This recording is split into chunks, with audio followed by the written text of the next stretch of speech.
is another accessory, you know, for our new trucks.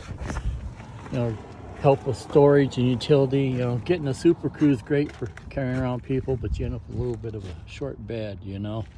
So something to help out with that, with the storage. Weathertech's got a neat product. Opening up the truck so I can put it in here. Just show you guys you know, how easy things go in. It's nice that, you know, everything's injection molded and laser etched.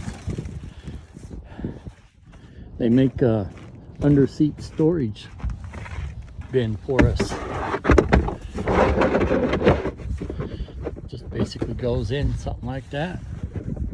You know? And then can set the seat right down on top. Yeah, molds right in. Again, you know, guys, it's Weathertech product, so it's made in America and